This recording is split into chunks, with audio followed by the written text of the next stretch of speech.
Hi everyone, welcome to my channel and welcome to the series of international business. इस video में हम लोग पढ़ने वाले हैं प्रोडक्ट लाइफ साइकिल, जो कि हमें बताता है कि एज अ बिजनेस जब आप कोई भी प्रोडक्ट मार्केट में लॉन्च करते हो तो वो एक किस लाइफ साइकिल से गुजरता है। मतलब आपने उस प्रोडक्ट को पहले उसके बारे में रिसर्च एंड डेवलपमेंट किया, फिर उसका जो है आपने लॉन्च किया, देन एक फेज़ आता है जब वो मेच्योर हो जाता है मार्केट में, फिर एक फेज़ आता है जब वो प्रोडक्ट की डिमांड कम होने लगती है, और एक ऐसा पॉइंट भी आ सकता है जहाँ पे उस प्रोडक्ट की डिमांड ही खत्म हो जाए।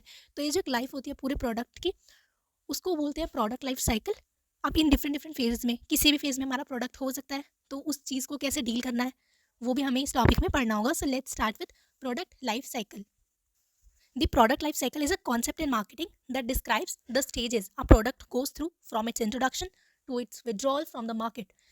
तो ये जो हमारा प्रोडक्ट लाइफ साइकिल, शॉर्ट में इसको हम पीएलसी बोल सकते हैं, एक ऐसा कॉन्सेप्ट है जो कि हमें बताता है कि कौन कौन से ऐसे स्टेजेस होते हैं जिसके थ्रू एक प्रोडक्ट गुजरता है जब से वो इंट्रोड्यूस हुआ टिल उसका जब विड्रॉल कर लिया कंपनी ने मार्केट से। इसके बीच में कौन कौन से डिफरेंट फेजेस आते हैं वो बताता है हमें प्रोडक्ट लाइफ साइकिल का कंसेप्ट।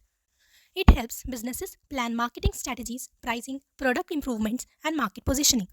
तो ये जो एक प्रोडक्ट लाइफ साइकिल है, इसको स्टडी करना इंपॉर्टेंट क्यों है? बिकॉज ये बिजनेसेस को हेल्प करता है कि जिस स्टेज में उनका प्रोडक्ट है उस समय उसके अकॉर्डिंग वो सही सही स्ट्रैटेजीज लगाएं, उस प्रोडक्ट का प्राइस सही से रखें, उसमें अगर कोई इंप्रूवमेंट हो सकता है वो करें, और मार्केट की पोजिशनिंग अच्छे से कर पाए। वो सब चीज़ों के लिए हेल्प करता है product life cycle. So let's see what are the different stages of the product life cycle. The product life cycle consists of 5 stages: development stage, introduction stage, growth stage, maturity stage and decline stage. तो ये हमारे को 5 stage होते हैं जिसमें एक product go through करता है। कुछ कुछ बुक्स में सिर्फ लास्ट की 4, like starting from introduction stage to decline stage given है, but let's also study development stage to have a full knowledge about the concept. So starting with development stage, जो कि होता है हमारा प्री लॉन्च स्टेज। तो जब भी हमें कोई प्रोडक्ट को लॉन्च करना है मार्केट में, ऐसे ही कोई भी बिजनेस प्रोडक्ट्स को लॉन्च नहीं कर देती, उससे पहले पीछे बहुत सारा रिसर्च एंड डेवलपमेंट होता है। जब ये रिसर्च एंड डेवलपमेंट हो रहा है उस प्रोडक्ट को लेके, उसी फेज़ को बोलते हैं डेवलपमेंट स्टेज। तो यहाँ पर प्रोडक्ट जो है रिसर्च एंड डेवलपमेंट के अंदर होता है, बहुत सारी प्रोटोटाइपिंग टेस्टिंग्स की जाती हैं। कंपनीज जो इन्वेस्ट तो हैवीली करते हैं, अब research and development is not a cheap thing to do. बहुत ज़्यादा पैसे लगते हैं रिसर्च एंड डेवलपमेंट में, और उसके ऊपर आपको उसके बदले कोई रेवेन्यू नहीं मिलता। अगर कोई बंदा अपनी बिजनेस में किसी प्रोडक्ट के लिए रिसर्च एंड डेवलपमेंट कर रहा है तो उसको कोई रेवेन्यू नहीं मिलने वाला है जब तक कि वो प्रोडक्ट लॉन्च नहीं होता है, देन सेल नहीं होता। तो यहाँ पर कंपनी इन्वेस्ट तो बहुत हैवीली करती है, बट उनके पास कोई भी रेवेन्यू नहीं होता। और यहाँ पर क्या होता है, मार्केट रिसर्च की जाती है, अपने प्रोडक्ट को डेवलप किया जाता है as per the customer needs, कि क्या डिमांड है कस्टमर की, उसके अकॉर्डिंग हम लोग जो है मार्केट रिसर्च करते हैं एंड अपने प्रोडक्ट को डेवलप करते हैं एंड देखते हैं कि क्या हमें लॉन्च करना सही रहेगा, क्या टाइमिंग सही रहेगी, कौन सी मार्केट हमें टारगेट करनी है। तो ये जो स्लाइड में लिखा है पॉज करके रीड कर लेना, सब कुछ मैंने समझा दिया। Not going to repeat the English sentences again. देखते हैं अगर आपका जो प्रोडक्ट है वो डेवलपमेंट स्टेज में है तो आपको क्या करना चाहिए। तो अगर आपका प्रोडक्ट अभी डेवलपमेंट स्टेज में, उसके ऊपर रिसर्च एंड डेवलपमेंट चल रहा है, तो आप फीजिबिलिटी स्टडीज़ और सर्विस कंडक्ट करो ताकि आप वहाँ की जो मार्केट है, कस्टमर्स हैं, उनकी प्रेफरेंसेस, डिमांड, ये सब चीज़ें अच्छे से समझ सको। तो इसलिए आपको ये स्टडीज़ एंड सर्विस करनी चाहिए। Focus on product innovation and development, अपने प्रोडक्ट को अच्छे से इनोवेट करो, मार्केट के अकॉर्डिंग डेवलप करो, अडेप्ट करो कंज्यूमर की डिमांड एंड प्रेफरेंसेस के according, and then prepare a launch plan. Because हम रिसर्च एंड डेवलपमेंट कर ही क्यों रहे हैं? बिकॉज हमें अपना प्रोडक्ट मार्केट में लॉन्च करना है, वो सेफली लॉन्च हो, इसलिए हम लोग रिसर्च करते हैं ताकि बाद में जाके कोई प्रॉब्लम ना हो। तो हमें एक लॉन्च प्लान भी इस स्टेज में बनाना होता है। देन सेकंड आ जाता है हमारा इंट्रोडक्शन स्टेज। तो जो इंट्रोडक्शन स्टेज होता है वो स्टेज होता है जब हमारा प्रोडक्ट ऑफिशियली लॉन्च हो जाता है मार्केट में। अब शुरू शुरू में कोई प्रोडक्ट आता है तो उसकी जो सेल्स होती हैं वो बहुत कम होती है, क्योंकि जो कस्टमर्स होते हैं उनको उस चीज़ के बारे में ज़्यादा पता नहीं होता, प्रोडक्ट को वो जानते नहीं है, इसलिए सेल्स कम होती हैं। तो कंपनी को एडवर्टाइजिंग में, प्रमोशन करने में अपने प्रोडक्ट्स की बहुत ज़्यादा इन्वेस्टमेंट करनी पड़ेगी इस फेज़ में, और उनको प्रोडक्शन कॉस्ट भी इसलिए ज़्यादा लग जाती है इंट्रोडक्शन फेज़ में, क्योंकि लोग हमारे प्रोडक्ट को भी नहीं जानते। तो हमारा मोटिव है कि वो लोग जाने एंड उससे परचेज़ करें। तो एडवर्टाइजिंग की कॉस्ट, प्रमोशन की कॉस्ट, देन प्रोडक्ट को हम इंट्रोड्यूस करें तो हमने उसको डेवलप किया है, सारी पैकेजिंग एंड ऑल दैट, सब सारी कॉस्ट इसी फेज़ में आती है। तो यहाँ पर प्रोडक्शन कॉस्ट बहुत ही ज़्यादा हाई होती है। तो अगर कंपनी का जो प्रोडक्ट है वो अभी मार्केटिंग स्टेज में है तो उन्हें क्या करना चाहिए, उनके पास क्या मार्केटिंग स्ट्रैटेजीज उनको यूज़ करनी चाहिए, वो देखते हैं। सबसे पहला प्राइसिंग से रिलेटेड। तो कंपनी दो तरीके की प्राइसिंग रख सकती है, या तो वो स्किमिंग कर सकती है या फिर पेनिट्रेशन कर सकती है। ये क्या होता है? स्किमिंग का मतलब होता है आप ज़्यादा प्राइस रख दो तो लोगों का उस पर अटेंशन जाएगा, या फिर आप कम प्राइस रख दो तो शायद वहाँ पर लोग उसको खरीद के ट्राई करना प्रेफर करेंगे। तो अपनी प्रोडक्ट के अकॉर्डिंग, जो आपने रिसर्च करी है उसके अकॉर्डिंग आपको डिसाइड करना है कि आपको स्किमिंग करनी है या फिर पेनिट्रेशन करना है। नेक्स्ट है प्रमोशन। तो अगर आपका प्रोडक्ट अभी इंट्रोडक्शन स्टेज में, जैसे कि आपने पहले भी देखा, तो आपको एडवर्टाइजिंग में, सोशल मीडिया कैंपेन्स में, इन्फ्लुएंसर मार्केटिंग में, इन सब में अच्छा खासा इन्वेस्टमेंट करना पड़ेगा। तो this is going to be important marketing strategy for the company अगर उनका प्रोडक्ट अभी इंट्रोडक्शन फेज में है। एंड डिस्ट्रीब्यूशन भी आपको देखना पड़ेगा, क्योंकि स्टार्टिंग में जो कंपनीज होती हैं प्रोडक्ट लॉन्च करी हैं तो बहुत ही लिमिटेड चैनल्स होते हैं, तो उनको ग्रेजुअली हमें एक्सपेंड करना पड़ता है। और इंट्रोडक्शन स्टेज में कुछ चैलेंजेस भी आते हैं, जैसे कि हमें नहीं पता कि जो हमारा प्रोडक्ट है उसको मार्केट में एक्सेप्टेंस मिलेगा या फिर नहीं। So there is an uncertainty about market acceptance. Then बहुत ही ज़्यादा मार्केटिंग एंड प्रमोशनल कॉस्ट लग जाती हैं। फिर लॉसेस भी हो सकते हैं, हमें अभी नया नया प्रोडक्ट है, या फिर प्रॉफिट होंगे भी तो वो बहुत कम प्रॉफिट होंगे, हमारी जो कॉस्ट है वो कवर नहीं होती है, इसलिए शुरुआत में जो बिजनेसेस हैं वो लॉस में ही चलते हैं। धीरे धीरे जब हमारी प्रोडक्ट की अवेयरनेस बढ़ेगी, लोग उसको पसंद करेंगे, तो जाके हमारे प्रॉफिट्स बढ़ने शुरू होंगे। फिर नेक्स्ट स्टेज आता है हमारा ग्रोथ स्टेज। तो इंट्रोडक्शन स्टेज में हमने इतनी सारी प्रमोशन एक्टिविटीज़ की, advertisements and all that stuff, उसकी वजह से एक ऐसा फेज़ आता है जब हमारी जो सेल्स है वो इंक्रीज़ करना शुरू कर देती है। तो ग्रोथ स्टेज में जो सेल्स है बहुत ही रैपिडली इंक्रीज़ होती है, प्रॉफिट्स बढ़ने लग जाता है जैसे जैसे डिमांड बढ़ती है हमारे प्रोडक्ट की, और कॉम्पिटिटर्स भी एंटर करने लग जाते हैं मार्केट में। तो इस फेज़ में हम लोग हमारे प्रोडक्ट में कुछ चेंजेस करेंगे, इंप्रूवमेंट करेंगे, नए नए फीचर्स लाएंगे। This is our growth stage. तो दोनों पर्सपेक्टिव से ग्रोथ होती है, प्रॉफिटेबिलिटी में भी ग्रोथ होती है क्योंकि डिमांड बढ़ रही है, और प्रोडक्ट की भी जो उसमें कैरेक्टरिस्टिक्स है, मतलब उसको भी हम इंप्रूव करते हैं, उसमें भी ग्रोथ होती है, प्रोडक्ट की क्वालिटीज़ में ग्रोथ होती है। देन नेक्स्ट क्या क्या स्ट्रेटजीज हम लोग को यूज़ करनी चाहिए ग्रोथ स्टेज के अंदर। First one is aggressive marketing आप यूज़ कर सकते हो, ताकि अभी आपके अवेयरनेस तो बढ़ चुकी है डेफिनेटली, बिकॉज हम लोग को सेल्स इंक्रीज होती हुई दिख रही है रैपिडली वो भी, तो हमें अग्रेसिव मार्केटिंग, बहुत ज़्यादा मार्केटिंग भी हम लोग कर सकते हैं ग्रोथ स्टेज में। डिस्ट्रीब्यूशन चैनल्स एक्सपेंड कर सकते हैं नई नई मार्केट्स को रीच करने के लिए। कॉम्पिटिटिव प्राइजेस रखें ताकि जो कॉम्पिटिटर्स आ चुके हैं इंट्रोडक्शन स्टेज से ही, उनके साथ हम अच्छे से कम्पीट कर सकें, उनसे आगे रह सकें, और हम हमारे प्रोडक्ट में कोई डिफ्रेंसिएशन इंट्रोड्यूस कर सकते हैं, जैसे कि कोई यूनिक फीचर दे दिया, बेटर क्वालिटी दे दी। ये सब चीज़ें हम लोग ग्रोथ स्टेज में कर सकते हैं। तो इस स्टेज में भी अपने खुद के कुछ चैलेंजेस होते हैं, जैसे कि कंपटीशन और ज़्यादा बढ़ जाता है, लोग को दिख रहा है कि इस पर्टिकुलर प्रोडक्ट को बनाने में प्रॉफिट है, तो वो और लोग आएंगे, यहाँ पे कंपटीशन बढ़ेगा, और हमें जो हमारे प्रोडक्ट की क्वालिटी है, ब्रांड की रेपुटेशन है, वो चीज़ मेंटेन करके चलनी पड़ती है। Because there is a code that I heard that success is rented. So मतलब you have to maintain that level of reputation that you have earn, वरना फिर कोई फ़ायदा नहीं होगा उन सब चीज़ों का जो कि आपने इंट्रोडक्शन स्टेज में किया।